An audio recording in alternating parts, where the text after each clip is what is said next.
방송 보도에서 시각 차이가 컸던 사안은 어떤 게 있습니까? 방송에서는 문재인 대통령의 외신 인터뷰를 다루는 태도가 크게 대비가 되었습니다. 예. 그 29일 예정된 한미 정상회담을 앞두고 워싱턴 포스트, CBS 등 미국 언론과 문재인 대통령이 인터뷰를 했습니다. 그렇죠. 20일, 21일 이틀에 걸쳐서 이제 했는데요. 예.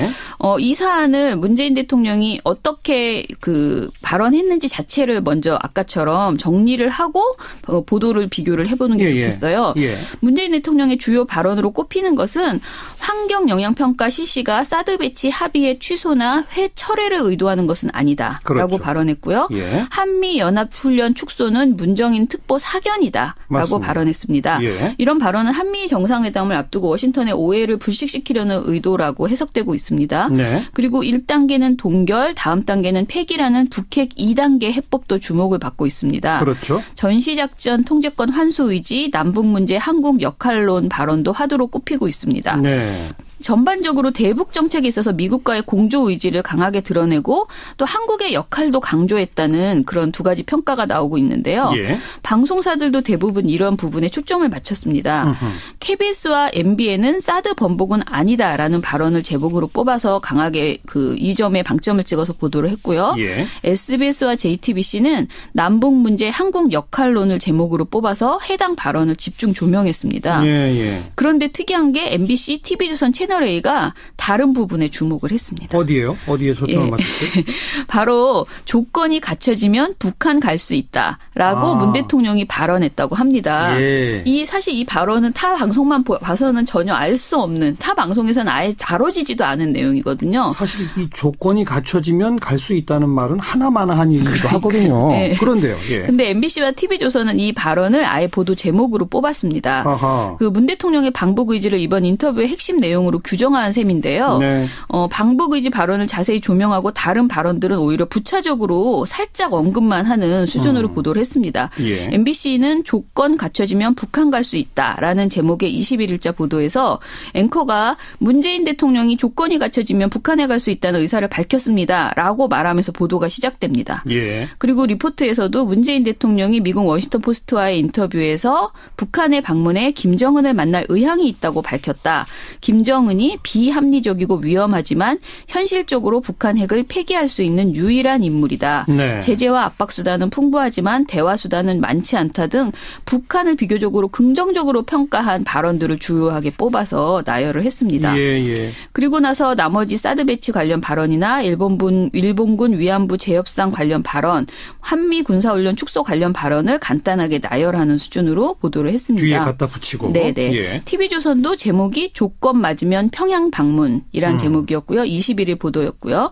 채널A는 뻥치고 있지만 대화 원할 것이라는 제목의 21일 보도에서요. 북한이 핵과 미사일로 공갈을 치지만 속으로는 대화를 원하고 있을 것이라는 발언을 조명했습니다. 그런데 이 역시 북한을 긍정적으로 그나마 평가한 발언을 이렇게 부각을 한 것이라고 볼 수도 있습니다. 채널A는 이 발언을 북한 김정은을 이해하는 문재인 대통령의 속마음이라고 이렇게 평가하기도 했습니다. 그러니까 같은 언론사 인터뷰 내용을 세 가지로 나누어서 접근하는 거네요. 그렇죠. KBS, MBN은 사드에 주목한 거고. 네. SBS, JTBC는 남북 문제의 한국 역할론. 네네네. 그리고 MBC, TV조선 채널A는 북한 갈 수 있다. 이런 차이를 어떻게 해석해야 할까요?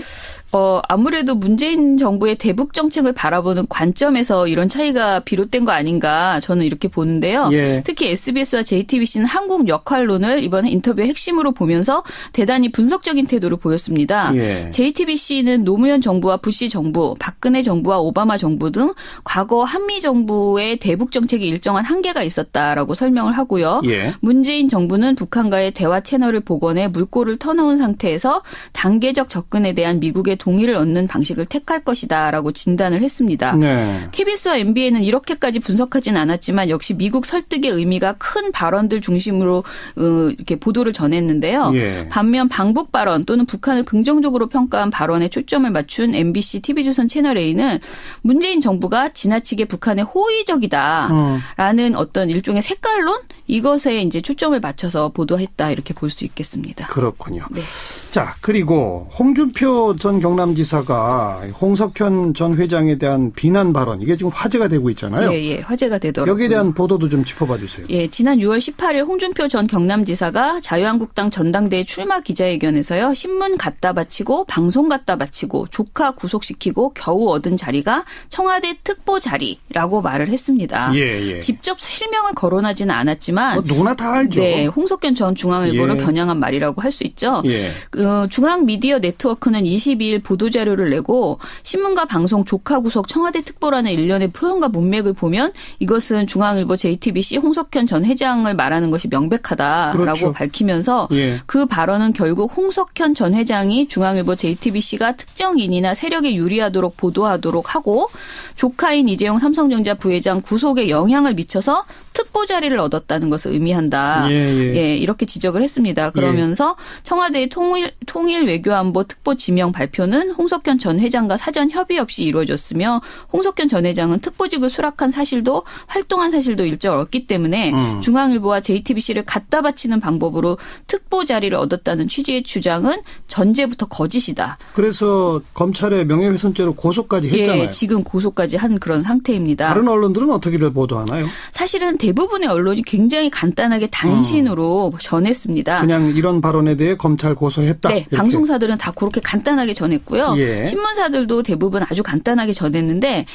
중앙일보 같은 경우에는 일종의 성명을 그러니까 중앙미디어 네트워크의 성명을 23일 이면에 그 지면에 보도를 했고요. 예. 방송은 JTBC에서 21일 앵커 브리핑을 통해서 우회적으로 홍 전 지사를 비판했습니다. 손석희 앵커가 미셸 오바마의 그들은 저급하게 가도 우리는 품위 있게 가자라는 말이 아직 유효하다면서 예. 그 발언이 2012년 미국의 민주당 전당대회에서 나온 말이라고 했고요. 예. 그러면서 며칠간 계속된 전당대회를 언급했고 연사들의 연설 자체가 아무 말 대잔치라고 꼬집기도 했습니다. 아무 말 대잔치. 네.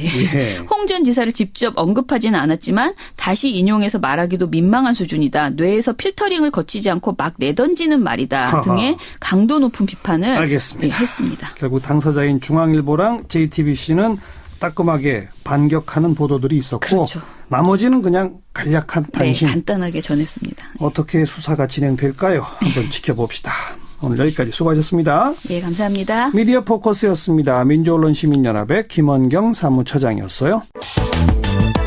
한 주간 언론의 보도 동향을 살펴보는 미디어 포커스 시간입니다. 민주언론시민연합의 김원경 사무처장 어서 오십시오. 안녕하세요. 네, 이번 주에는 신문보도, 방송보도에서 서로 좀 논조의 차이를 뚜렷하게 드러낸 네네. 그런 보도를 한번 점검해 봤으면 좋겠는데 먼저 신문보도에서 논조 차이가 크게 보인 건 어떤 거였습니까? 저희가 보니까 뭐 여러 가지 있지만요. 제일 관심 있는 게 전 요거여서 지난 19일에 전국 법관 대표회의에 참석한 판사 100명이 네. 판사 블랙리스트 등 대법원의 사법개혁 저지 사건에 대한 추가 조사를 의결을 했습니다. 그랬죠. 예, 오늘은 이에 대해서 조중동과 한겨레 경향이 보도 차이가 커서요. 요거를 비교해 보려고 합니다. 먼저 그 판사회의가 열리게 된 과정부터 우선 좀 정리해 주시고요. 네. 판사 블랙리스트 사건은 지난 2월에 법원 내 최대 학술단체인 국제인권법연구회가 학술 행사를 준비했다고 합니다. 예. 그런데 법원 행정처가 일선 법관에게 이 행사 축소를 지시했는데요.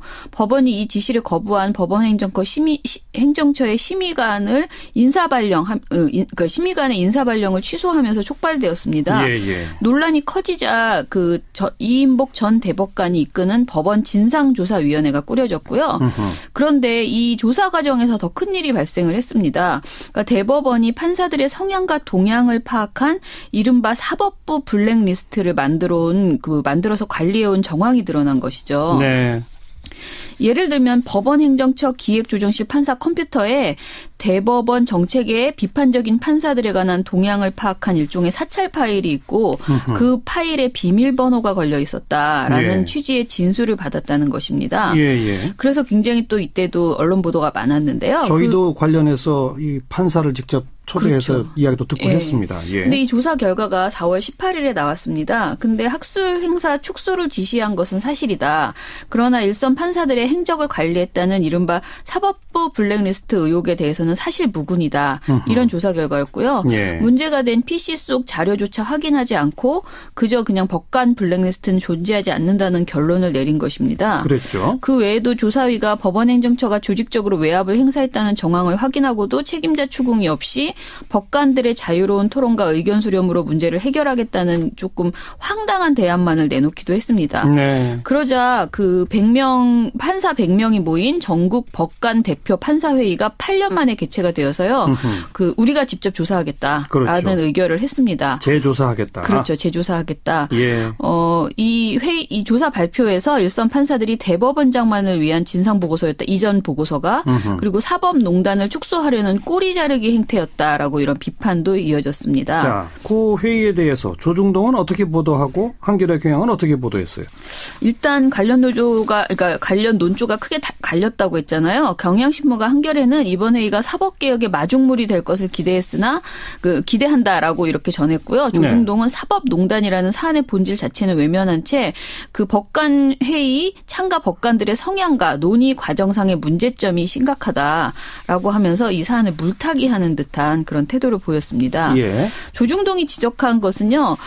먼저 그 법관 회의에 참석 판사 수가 100명이었잖아요. 근데 네. 100명 중에 40명이 인권법 연구회 소속으로 성향이 편중되어 있었다라는 것입니다. 예. 그런데 그냥 얼핏 들으면 이제 애초에 이 사건이 인권법 연구회의 그 조사 그러니까 그 학술 행사 때문에 벌어졌던 일이잖아요. 그래서 그렇죠. 이 지적이 그럴싸해 보이지만요. 예. 법원 내 학술 모임은 중복 가입이 가능하다고 하고요. 인권법 연구회는 가장 많은 판사들이 소속되어 있는 학술 모임이었다고 합니다. 어허. 그래서 해당 모임에 소속되어 있다는 것만으로 그냥 특별한 정치 성향을 지녔다고 치부하는 것은 좀 무리라는 판단이 있고요. 그리고 예. 각급 법원에서 대표를 선출해서 올라온 거거든요. 이 100명이. 그런데 그렇죠. 그 과정에서 인권법 연구회 소속 판사에게 특별히 가산점을 부여해서 선출된 것이 아니라는 것이죠. 아니죠. 예. 네, 이런 모든 것을 두고 봤을 때 무조건 100명 중에 40명이 인권법 연구회 소속이니까 성향이 편중되었다. 그러니 이 회의가 문제다라고 결론을 짓기에는 좀 무리가 있다라고 이렇게 볼 수 있습니다. 실제 근데 보도 내용을 보면요. 동아일보는 두 건 보도에서 이런 얘기를 합니다. 회의 참석자 사이에서는 이번 법관회의 개최를 주도한 인권법 연구회 측이 사실상 의사결정 과정을 독점했다는 불만이 나왔다. 법관회의가 이번 회의 소집을 주도한 인권법 연구회 측이 제안한 결론을 추인하는 식으로 진행됐다는 비판도 제기됐다. 이런 보도를 했고요. 예. 중앙일보도 비슷하게 법관회의 대표 중 인권법 연구회 회원의 비율이 과도하다는 주장이 나왔다라고 보도를 했습니다. 예. 조선일보는 조금 더 논조가 강한데요. 사설 이제 사법부에 판사 노조 만들겠다는 것인가라는 6월 20일 보도에서요. 판사 노조라는 단어까지 썼어요. 네. 회의에 참여한 판사 중 상당수가 이른바 국제인권법 연구회라는 특정 모임 출신이라고 한다. 이들은 법원 행정처를 향해 자료 제출과 함께 행정처 판사들이 사용한 컴퓨터 자료의 증거 보존 요구까지 했다.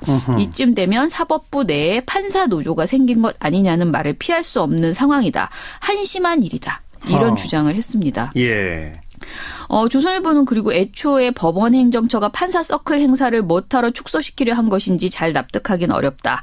그렇다 해도 이 문제가 8년 만에 그러니까 법관 대표회의가 열릴 만큼 중대한 사안인지도 의문이다. 이렇게 또 지적을 했습니다. 한마디로 별일 아닌 것으로 이번 사태를 치부를 했죠. 예. 반면 경향신문은 다른 논조였습니다. 회의에서 논의한 내용이 급여 인상 등 근로조건이 아니라 헌법이 보장한 법관 독립인데 판사 노조 운운한 것은 사법은 물론 노조에 대한 이해도 결여된 주장이라는 이런 일선 판사의 목소리를 전달을 했습니다. 네. 특정 연구 모임 소속 판사들이 너무 많다. 이걸 하나 지적했고 또 회의 분위기가 문제 있다. 이런 보도들도 많이 있었지 않았어요? 네, 있었습니다. 그 조선일보는 먼저 판사 대표 두 명의 사퇴를 빌미로 회의 과정이 비민주적이었다라는 것을 지적을 했습니다. 판사 대표 가운데 2명이 사퇴하긴 했어요? 네. 대표적 보도는 판사회의 최악이었다라는 6월 22일자 보도인데요. 회의 이후에 판사 대표를 사퇴한 설민수 서울중앙지법 부장판사의 정도의 발언을 실었습니다. 네. 이 부장판사가 회의는 생각하기도 싫다. 내가 생각하는 법원은 이게 아닌데 최악의 모습을 봤다.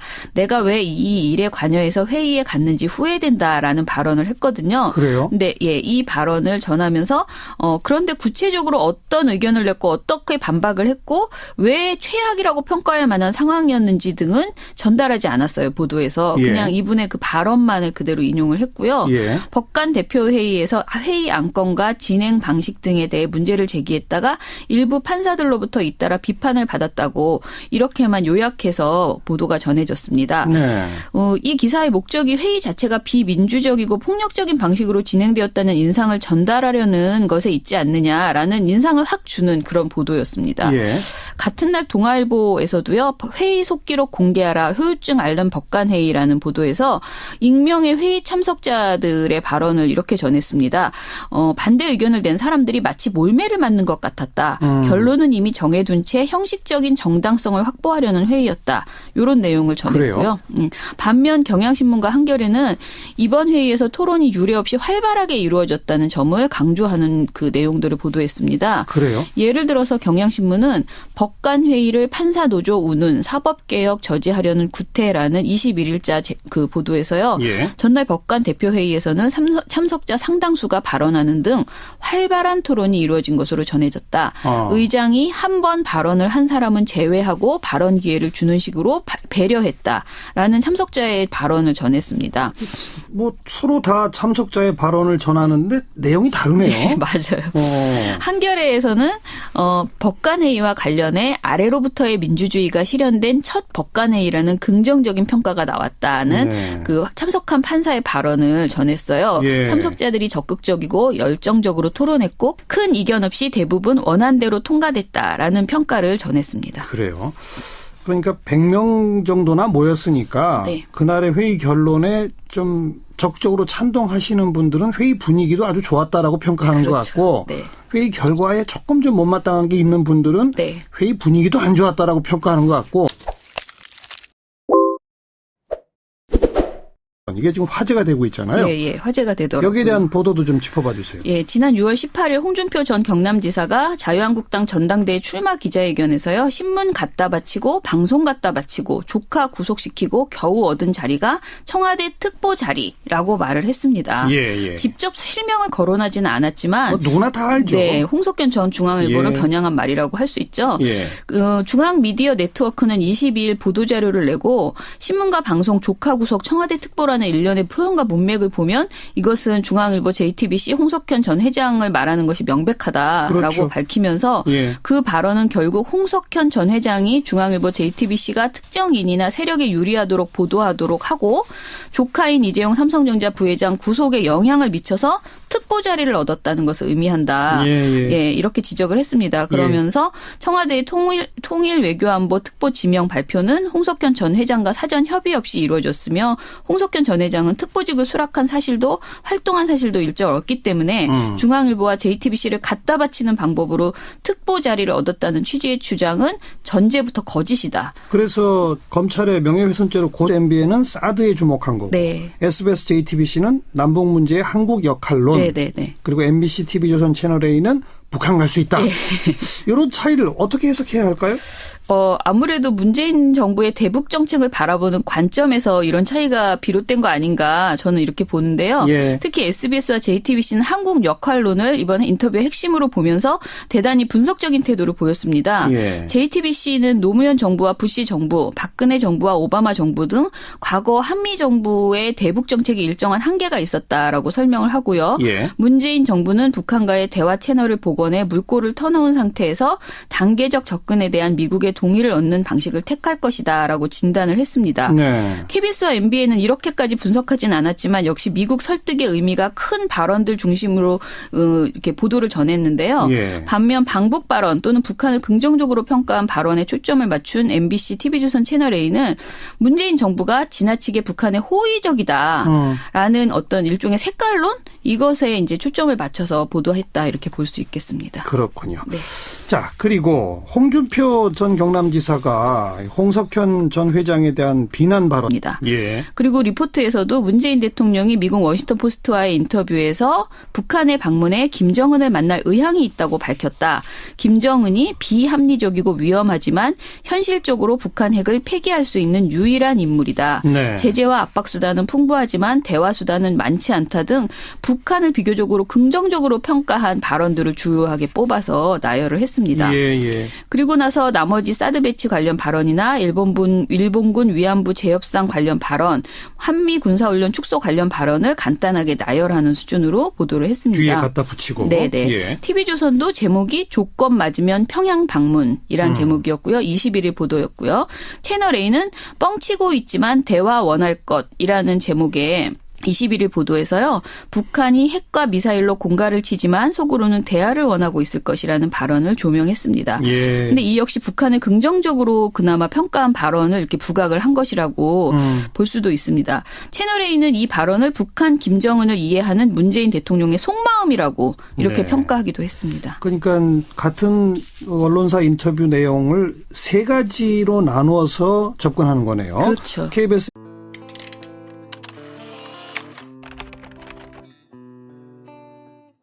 방송 보도에서 시각 차이가 컸던 사안은 어떤 게 있습니까? 방송에서는 문재인 대통령의 외신 인터뷰를 다루는 태도가 크게 대비가 되었습니다. 예.